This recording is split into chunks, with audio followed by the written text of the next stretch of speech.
हो अब धेरै विदेशी ऋण भयो, स्वदेशी दुःख गरे खाउँ खोले आँटो। भो विदेशीको ऋण धेरै भयो, स्वदेशी दुःख गरी खाउँ खोले आँटो। यो देश यो मुलुक माया गर्नुपर्छ, आफ्नै आफ्नै टोल छिमेकमा जे उत्पादन हुन्छ त्यसैमा खनजोत गरौँ माटो। जुन ठाउँमा हामी छौँ त्यही ठाउँको दुःख जेलो गरौँ, उत्पादन गरौँ, आफ्नै श्रम गरौँ माटो। भो धेरै ऋण भयो, ऋणले हामीलाई थिच्यो, दुःख गरी खाउँ खोले आँटो।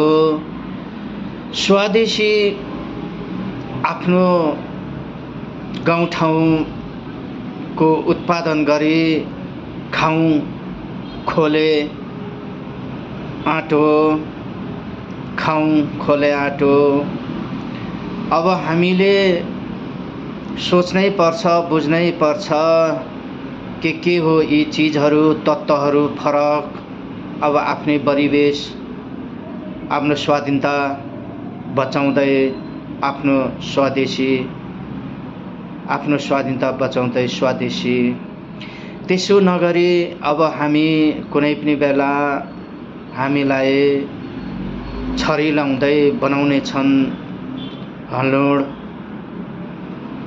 त्यसैले त हल्लुड बन्नु, खेतालो बन्नु भन्दा पनि स्वदेशमै दुःख गरौँ, स्वदेशमै उत्पादन गरौँ, स्वदेशै प्रयोग गरौँ, आफै श्रम गरौँ, आफैबाट सुरु गरौँ श्रम, आफैले उत्पादन गरौँ आफ्नै माटोमा, आफैले उत्पादन गरौँ आफ्नै माटोमा।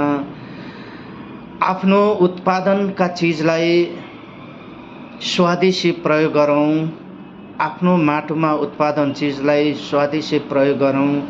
त्यसो गर्दा हामीलाई सहज हुन्छ, सजिलो हुन्छ, शानले बाँच्न सकिन्छ, मानले नाच्न सकिन्छ र हाँस्न पनि सकिन्छ।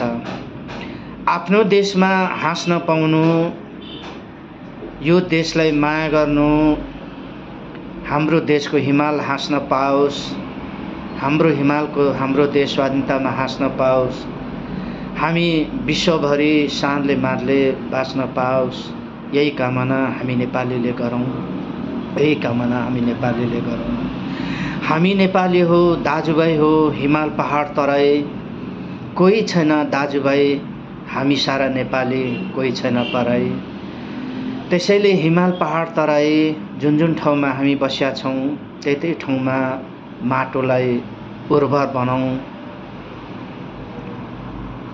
खानेकुराहरू उत्पादन गरौँ र प्रयोग गरौँ, खाउँ बाँचौँ।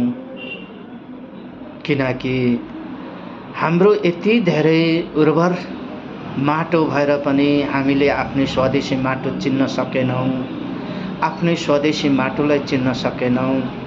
हामी लाखौँ तिरेर हजारौँ कमाउन विदेशमा हामी बढिया छौँ। त्यसैले अब सोचौँ, बुझौँ, यो माटोलाई माया गरौँ, यो धरतीलाई माया गरौँ, देशलाई माया गरौँ, मुलुकलाई सजाउँ, राज्यलाई बनाऊँ। त्यसो गर्दा हामी सबै नेपाली शानले मानले बाँच्न सक्छौँ, हाँस्न सक्छौँ, नाच्न सक्छौँ। धन्यवाद।